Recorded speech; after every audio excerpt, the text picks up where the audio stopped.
Good day, everyone, and welcome to Aina Boss, the only leadership podcast for highly stressed out students. My name's Aaron. And I'm JR. It's good to be back. Good to Good see to you, be with you JR. again, Aaron. Yeah.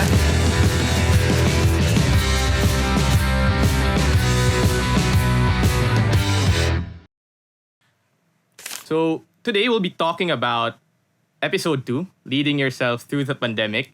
And I believe this is a very relatable topic. I know I can relate to it. I've been a student leader for quite some time now. And I've been seeing lots of adjustment, lots of struggle for my fellow students and fellow leaders as well in the midst of this pandemic. So, things like internet connection, Yep. Zoom fatigue, one meeting after the other, Oh, yeah. and My gosh. even our and even our previous coping mechanisms such as talking to friends, those are luxuries that we don't have right now Yep. in the current situation.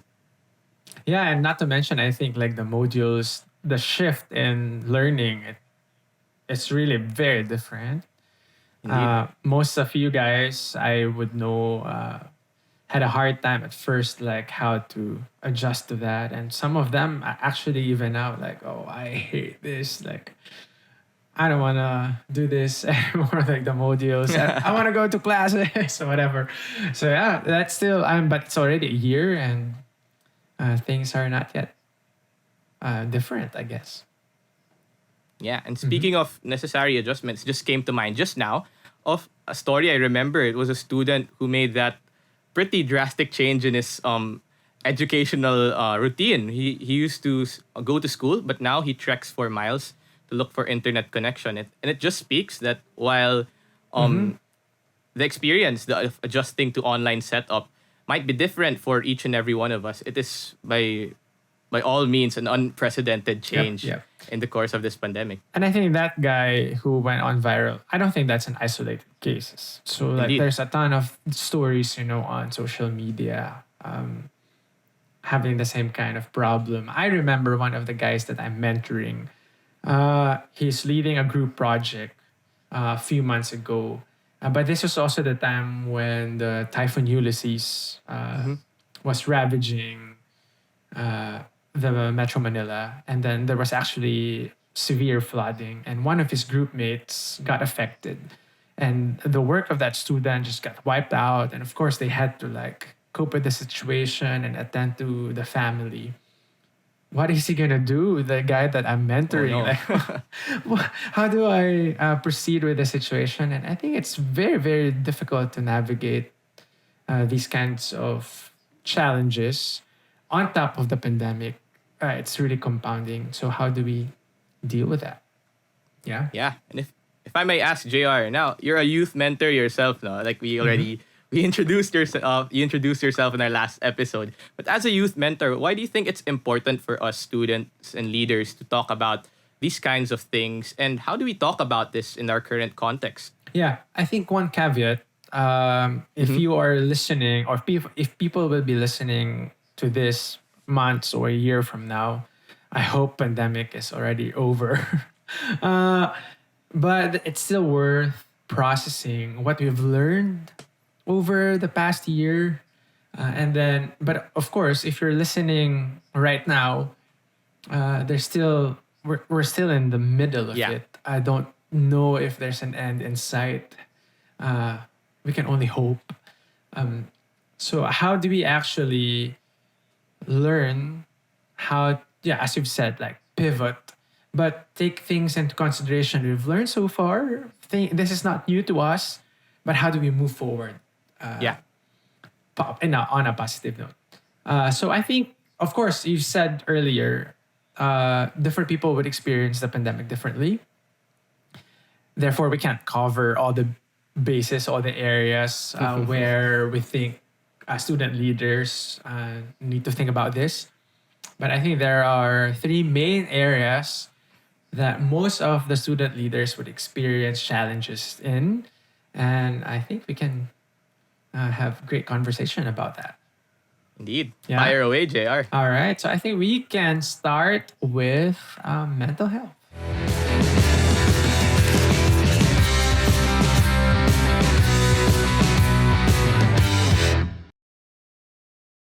So we're gonna be talking about mental health. To be honest, Aaron, this is a tricky Yeah.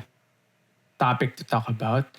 I think this is a very sensitive topic, uh, but I think we gotta talk about this because this really affect many of us, especially the student leaders out there who might be listening to us.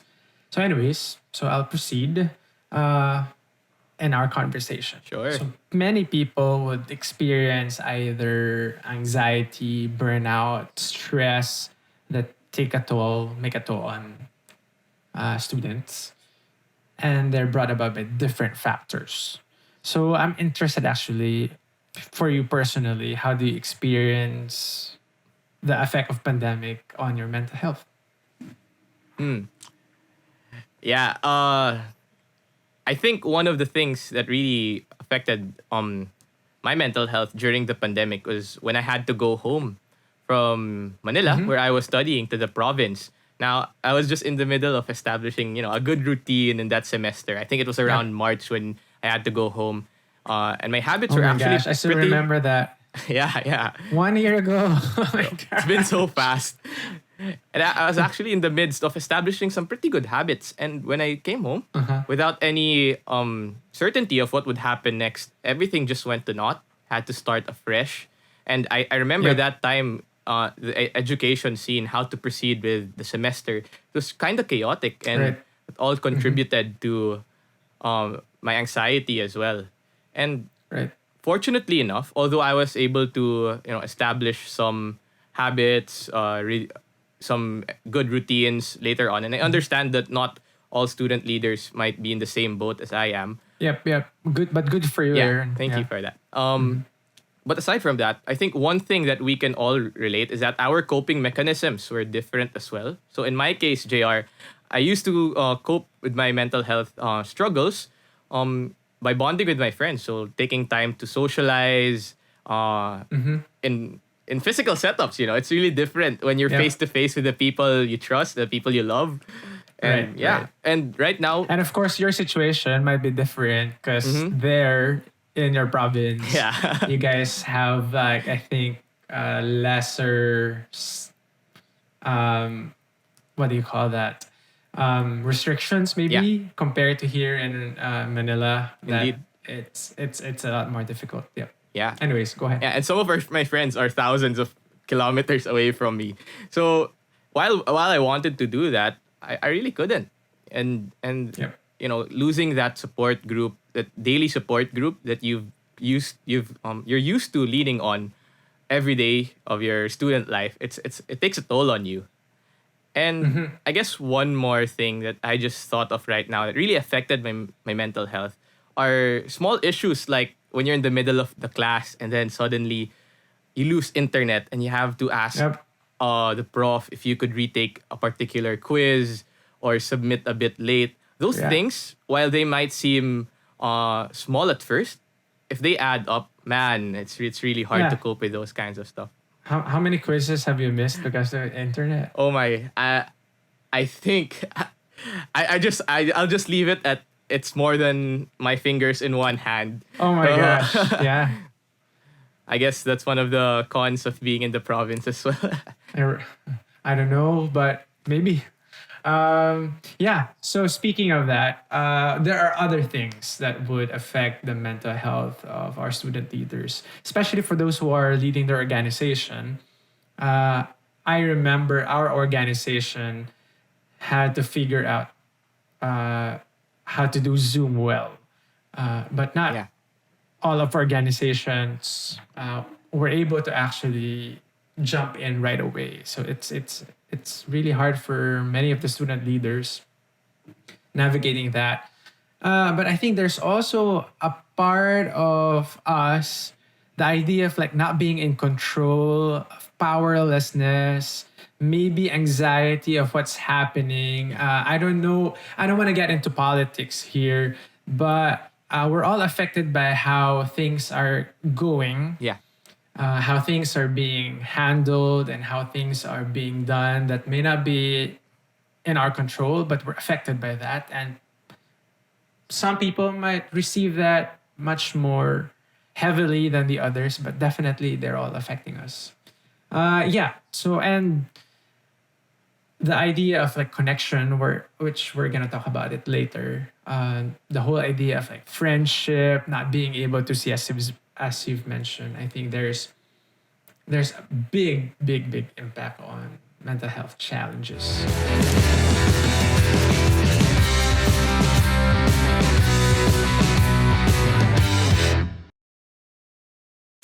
So how do we navigate that? How do we deal with that?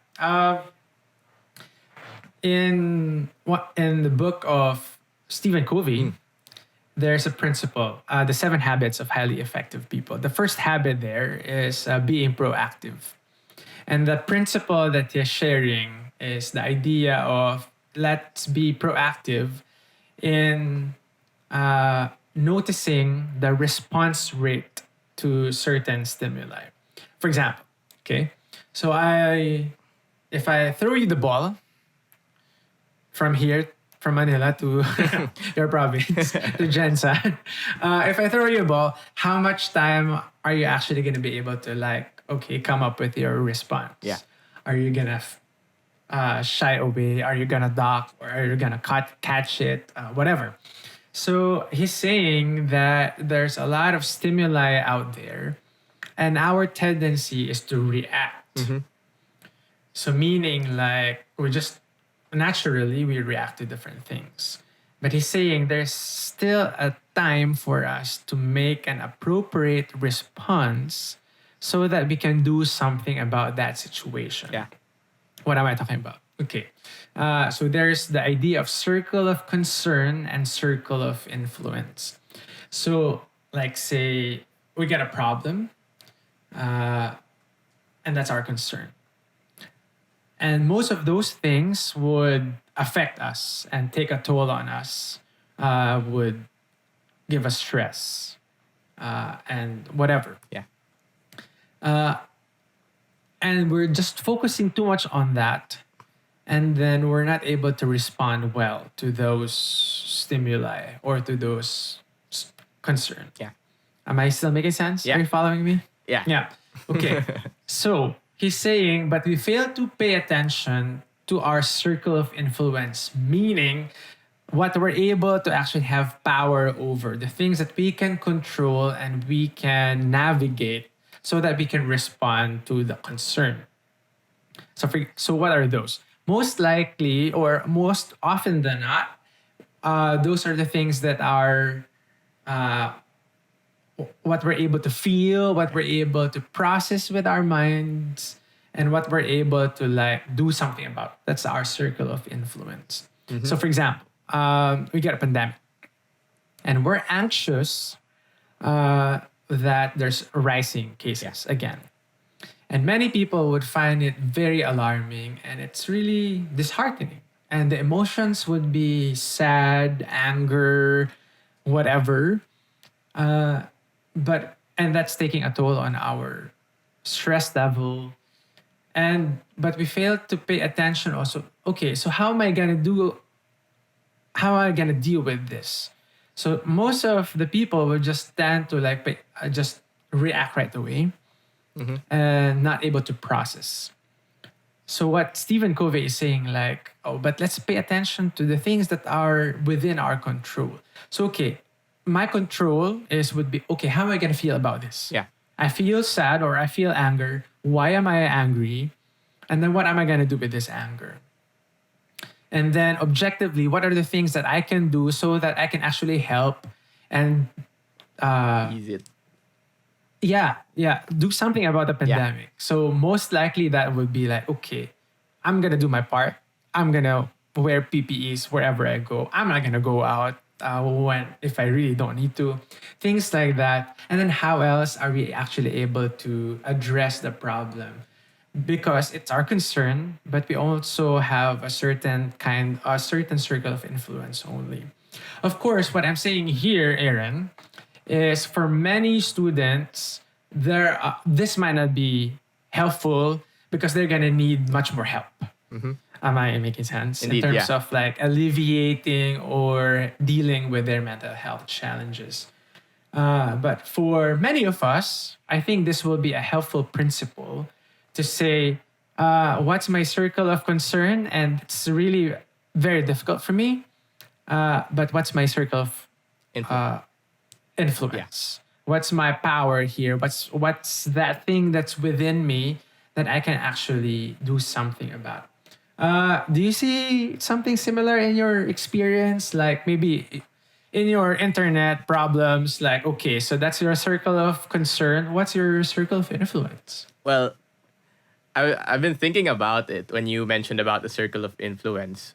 And I really can't do anything about the internet providers. That's their role. Yeah, yeah. I mean, that's out of my hands. But I guess one small thing that I can do to, quite alleviate some of the anxiety is messaging my professors ahead of time already Yeah. that in my province or where I am staying right now, we tend to get interruptions quite a lot. Right. Well, and so maybe that would allow them to see na it's a recurring thing, and they might be more inclined to exercise some kind of leniency, hopefully, for me. Yep. So I guess that's one thing that I could readily influence from the start.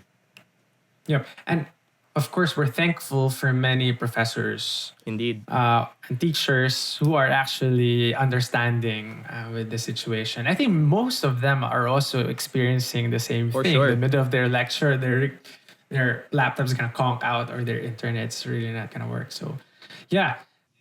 Another thing that might be helpful is part of our circle of influence will be our expectation.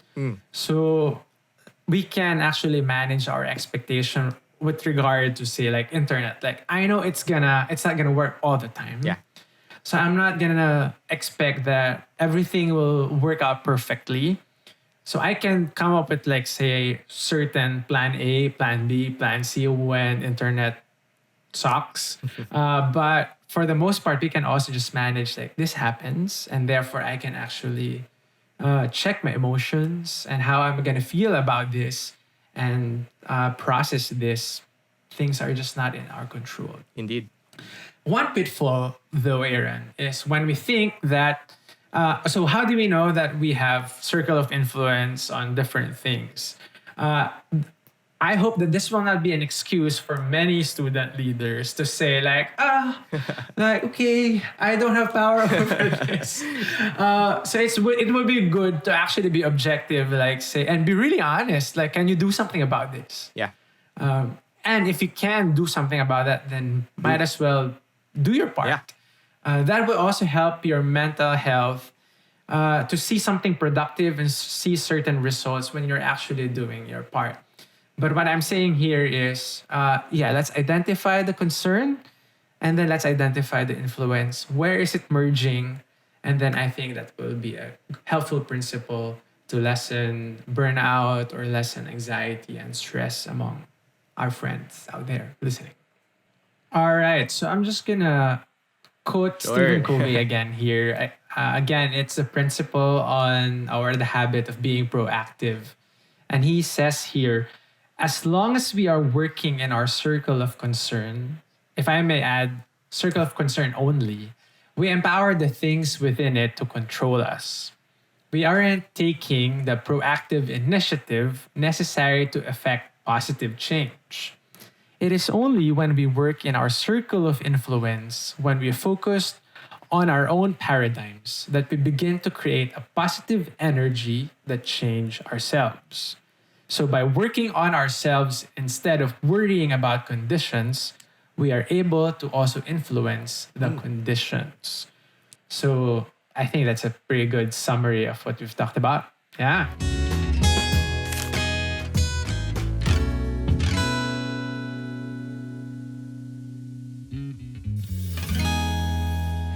Okay, so second area that I think, Aaron, would be good for us to pay attention to would be connections. Wow.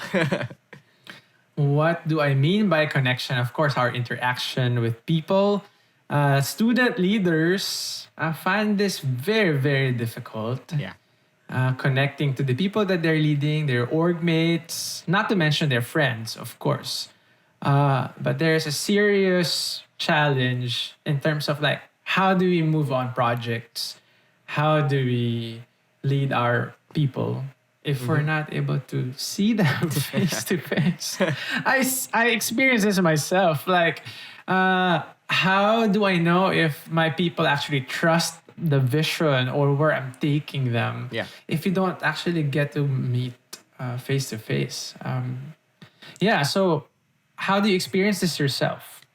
Yeah, so it really does take a lot of brain space thinking about how to lead your Mm-hmm. people without you getting to fully explaining what you want your vision Yep. is. And so Mm-hmm. in my case, I've been when leading a team, I usually take the time before you just used to meet in as a team, as a whole team. But now it's Yep. more about cascading the vision to each individual member, And it takes up a lot of brain space Right. while it's for the benefit of a team. For student leaders, it might be the case that there's lots Mm-hmm. more to think about. There's lots more to consider each and every member. Is he or she getting Yep. it? She or she Mm-hmm. okay with the workload? And things like those that could have been alleviated or at least addressed in physical Yep. meetings. It really Mm-hmm. isn't the same unless everyone's comfortable with the online setup. And Yep. Yep. that's just a luxury that most of the time we don't have. Yeah, and I think it's quite an extra work also. Indeed. And so the tendency of many student leaders leaders in general is to be disengaged from connecting to people. So the tendency is like I don't want to do this to Yeah. everybody, so might as well like I'm just gonna go for the projects, do the things that I need to do, and not care about what other people would think, or like not care about the team anymore, because it's just quite a work. Like I don't want to talk to many people about their opinions on this. So suddenly meetings get a lot harder. Yeah. So, anyways, so I think it's a very, very valid concern, and that's their tendency. So they get tired and then they get disengaged with their relationships in the team.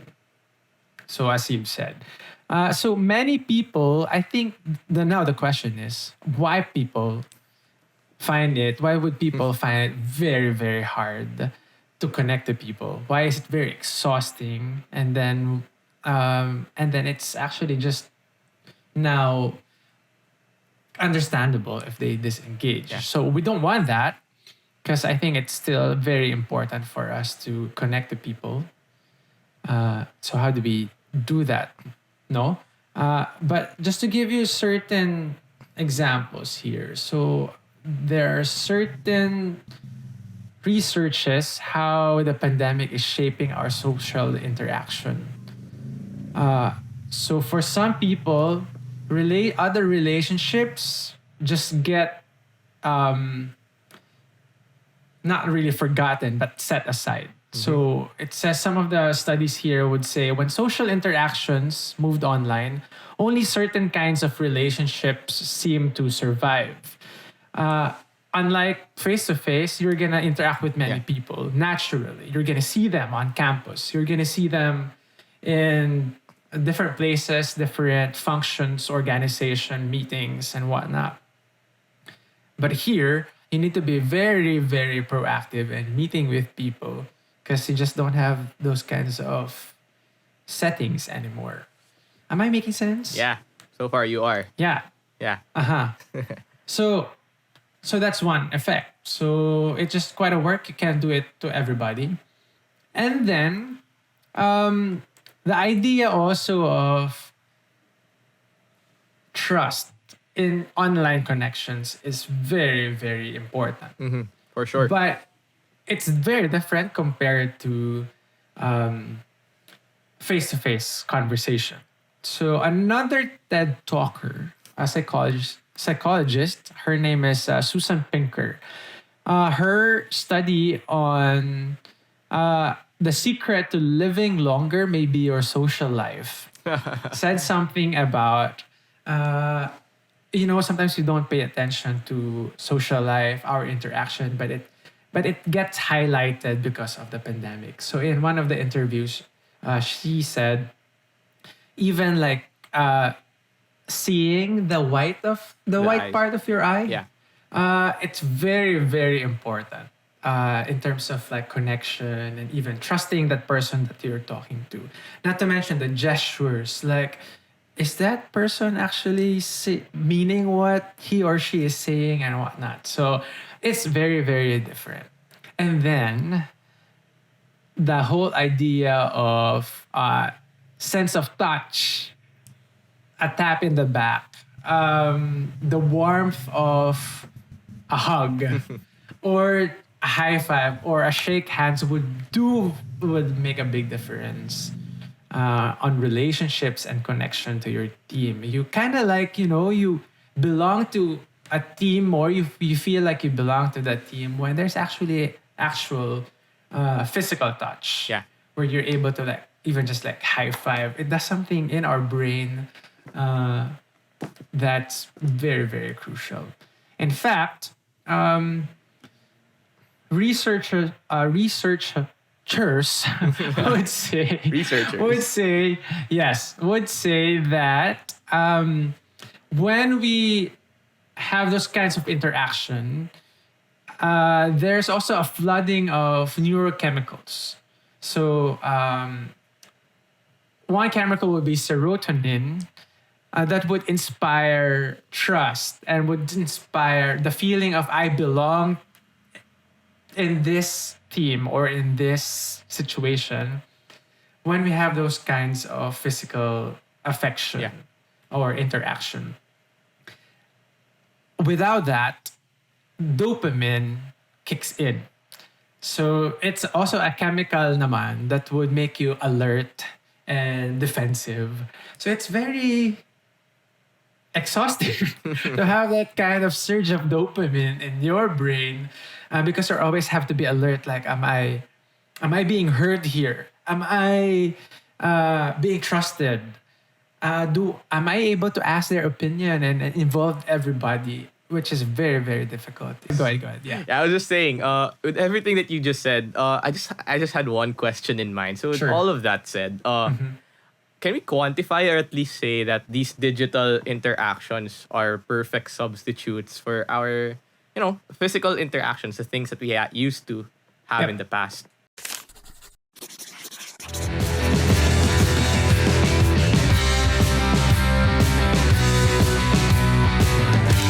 Yeah. So Susan Pinker would argue that it's still not the same. You just can't replace, mainly because of the neurochemical thing that is working in our brains. But of course, it's still better compared to nothing. The idea of like, there's a Radio Hour episode on loneliness where she was interviewed, and it's very real more than ever.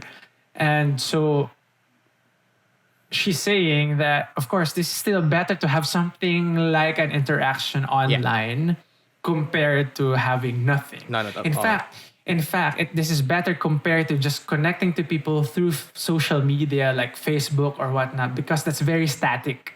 Yeah. Like, you just don't have conversations there.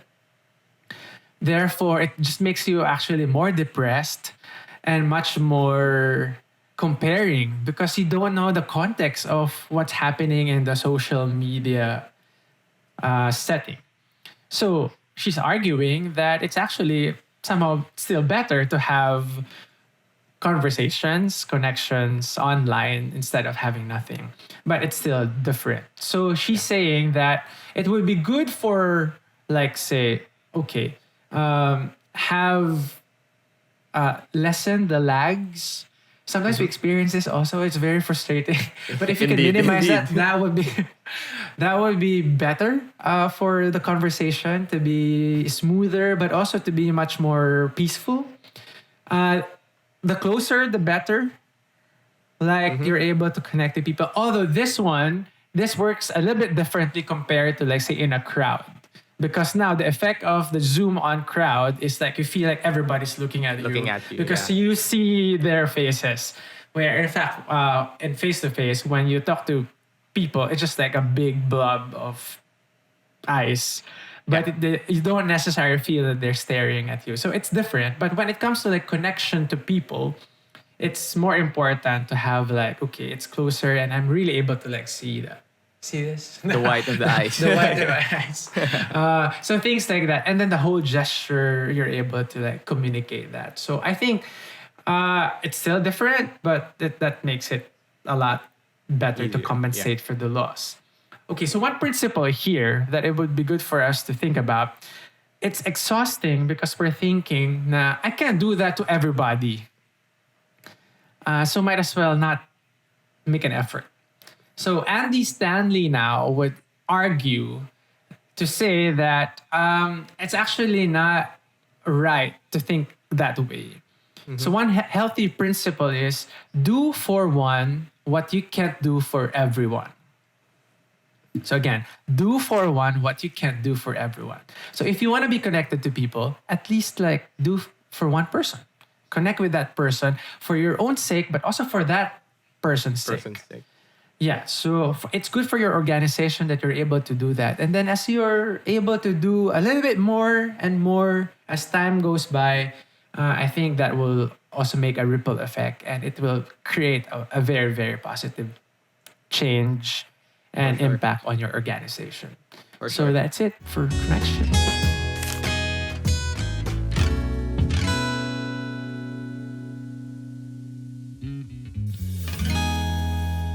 Last area, Aaron. Yeah, definitely not the least. Yep, I think this is actually very crucial for many people. Among the guys that I'm mentoring, I think this is I think, the most significant thing. And this area is personal order. Whoa. Wow. So what's that? What do we mean by personal order?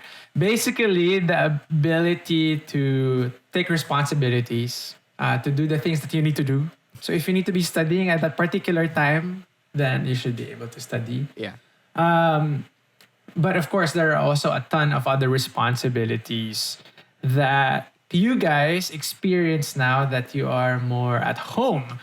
So suddenly you realize like parents giving you errands to do, and they are actually responsibilities that you need to attend to. And how do you juggle that? How do you keep things afloat? And how do you navigate the whole idea of like, oh my gosh, this is I feel so lazy. There's no structure. How can you relate to that? Well, I mentioned earlier that there was a time that I had to restart, like a complete wipe out of my Yep, old yep. routines. And it was hard. In Filipino, we call it nangangapa pa tayo. But it was really a struggle for me, especially in the earlier parts of this Yep. new situation that we are in, to establish good habits and to, actually press on with what I'm supposed to do at any given time. And it took quite a long time, and I'm pretty sure it's been different for other Yep. student leaders as well. What's one example, Aaron, in your case that you experienced Yeah. this like concretely? Like, she's like maybe getting up early or not watching Netflix. I don't know. What's your problem? it it definitely would have been related to studying. Okay. Most of my subjects actually, last sem and even this sem, were of asynchronous mode. So we just had to watch lectures. And it could be Right. really distracting having all these games beside me, this Yeah. Netflix, or even going out of the house to buy food. These things could, it easily distracted me from Yep. actually watching these videos. And it made sense. We aren't used to watching these long videos Yep. or series of videos, especially Yeah. if it's not binge watching Netflix. Right. And I think you can, because you just have time and then you have the resource to multitask, Yeah. or you think you can multitask. So, for example, there's a story of this trending guy getting I know this. distracted while on class. Yeah. And getting caught playing a video game, the famous Get That 30, bro. We don't want to put down that guy, but to be honest, who among here can't relate to that Yeah. person? For sure. I think we're all affected by the idea of like, oh, sheesh, there's a lot of distraction and I just can't focus on one thing. So that's very real.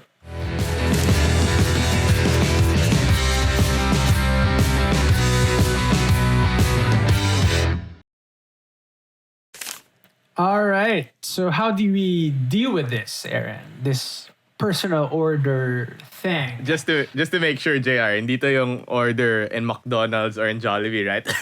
Just kidding. I see you. I see you. So there will be more jokes coming your way. We don't know if they're gonna be as funny. Anyway, so I still respect you and I dearly love you. Kidding. Anyway, so let's move forward. So how do we deal with this? There's another TED Talk that I stumbled upon actually years ago. Her TED Talk became a big thing as well. I think in 2013, I'm not so sure, so we can put that in the show notes. Her name is Angela Duckworth, and she studied on, like, say she would go to different places, West Point, spelling bee contests, and then she's gonna look at, like, okay, who's successful here and why they're successful. In all these studies, she found out that there's one common trait among these people who are actually succeeding, and this is called grit. Ooh. And grit, she would define as the passion and perseverance for long-term goals. Big word. Big word. But yeah, but I think that makes sense. And why is this a good principle for us in the time of pandemic? Of course, there are a lot of distractions. Life is hard, studying is hard, and we acknowledge that. We don't want to dampen the effect of that. But we also realize that we still need to go forward, deal with this, and handle these distractions as we're able to. Yeah. But being able to stick with our long-term goals would be very, very key in handling these problems or challenges. So the grit would give you certain passion, but also the stamina to stick around or stick to your goals. Am I still making sense? Yeah, you are. Yeah. So, okay. So how does this look like? With the change of pandemic, as you've said, you needed to unlearn many things, right? That's true. That's true. Yeah. So that we can cope with the new situation. What could you refresh me again? Like, what were the things that you needed to unlearn? Yeah, so mostly my study habits. In school, I used to go to the library a lot for my studying. Okay, But yeah. here at home, we don't have the luxury of, like, those resources at your just in front of you. So there's a lot Like more. the quiet place or whatever. Yeah. There's a lot more time being spent in front of the screen trying to understand each video, because Right. you really can't go outside of what the prof has for you in the curriculum, or Okay. else get lost. Yeah. Yeah. So, if I may ask, how long did it take you to actually make necessary adjustments, like to unlearn Wow. things and then to learn different things to adjust? Yeah. It was quite a long time, to be honest. Especially since, in my case, my university, we didn't have, we discontinued the sem that was cut short by the pandemic. So, Right. when it came to the first sem of this academic year, I actually took a few months. I don't know how many months exactly, but it definitely lasted for a few months. So yeah. Okay. So, few months. What? 1 month, 2 months, Actually, 3 months. The figure's around nearer to 3 than it is to 1. Okay, Around 3 alright. months is a safe bet. Yeah. Right. The reason why I'm asking, because I think it would take you 6 to 8 weeks to build a habit. Yeah. And that's necessary because when we think about coping with the different changes, we need to unlearn things. So we need to unlearn that habit, but we also need to replace that with different habits. So, like, say it's hard for you to study, and therefore you need certain habits so that you can replace, like, say, gaming Yeah. or Netflix binge watching, whatever. So, having said that, it would be important for us that the concept of grit would be okay. is the long-term goal important to you? Do you want to be successful in, say, like maintaining your organization, the goals of your organization? Would this be important to you? It's not. It's not enough that you're just thinking now, oh, this matters to me, and then you don't decide. So it's important also. Grit would make you decide, okay, I'm gonna do something about this. This is a problem for me, and I'm gonna decide to deal with this. That's one step. Thinking about the long-term goal, and then ability to follow through and to work hard, because like building a habit would take a lot of work, a lot of energy for you to stick to that. So it would be good for you to also like make a conscious effort to follow through on your decisions. Yeah. A lot of people would tend to decide right away many things so that they can reach their goal or they can address the problem. My recommendation or one principle actually of grit is like, okay, focus on a few things that you can work on and then stick to it. And then if you fail, it's okay. Yeah. You make mistakes, get back at it again, and then figure out what works for you according to how you operate. So it can be flexible. It doesn't have to be like rigid. Oh, this is the only thing that I'm going to be doing. You can make adjustments. The important thing is there's growth in that area, and you're able to keep on deciding to do that and follow through on that. Having the stamina would be important. Passion would only take you as much as like your feelings or your motivations lead you, but the stamina, the perseverance would be very key, and that's learned by following through, deciding each day, committing to those habits that you have decided. Does that make sense? Yeah. But I have a question. Like, Sure. how do we experience grit? How do we build grit for situations, say that there really isn't any growth? Do student leaders, is it better for student leaders to just say, I'm gonna focus on something else, or would it Yep. be better for them to continue pushing forward in the hopes of growth? Right. Yeah, so Angela Duckworth actually mentioned about this. Like, this is still a continuing study. Like, nobody knows, or like people are asking him, so, okay, how do I grow in grit? She would say, like, I don't know. But one thing that could probably affect people to develop grit in the different fields or different decisions or long term goals that they have would be the idea of growth mindset. So, like, there were a lot more students who would experience challenges and failure. And then when they actually studied how the brain works and how the brain changes because of those like thinking patterns, that influence also, okay, I'm gonna plow this through because this is not the end. Like the failure or the challenges is not the end point. My brain would actually adapt, and then the neural pathways would help me actually cope with the situation. There's possibility for progress and growth. So like if you are under like a slump or you are stuck in a rut, that's not the end of it. It's possible for you to get out of that, and something happens in your brain that would also help you navigate behaviors, decisions, habits that would help you move forward. And I think that makes sense. Yeah. Like that's really gonna build you up to have like the idea of like, okay, this is not the end. I'm gonna keep on learning. I'm gonna keep on growing. I think that's a big thing for you to develop grit. Yeah. All right. Sounds great. Did I answer your question? Yeah. Sounds great. Just kidding. That's a good one. That's a good one.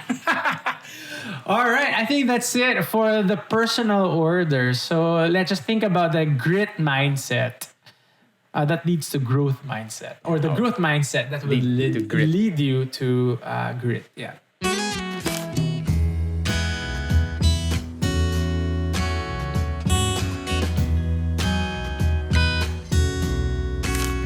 As a student myself, that's currently still experiencing problems in these areas, I find it really helpful to grasp some of those snippets that I'll definitely bring along with me as I lead. So things like growth mindset leads to grit mindset, and do for one what you can do for everyone. Very easy to remember, and very insightful. Thank you for that, JR. Cool. And building on that, I just want to encourage everyone who's watching right now to take it one step at a time. You might be experiencing problems in these areas, just like me, and we might be experiencing it differently. We all experience it differently, but I just want to encourage you that this is a process and that things take time. But wherever you are right now, it isn't too late to start making these kinds of commitments to your daily life or these kinds of decisions that would lead to a better leader and a better student in the future. Wherever you may be right now, you're doing fine, you're doing great, and things will work out fine in the end. So it's never too late. And I just want to send out all my encouragements to you guys. That's Nice. you're doing great wherever you are right now. Yeah. Nice. Cool. And of course, we realize that this episode is really about if we're leading other people through a difficult time, we also want to make sure that we're leading ourselves first. That's true. Because a leader who's able to lead him or herself well will be able to lead other people well.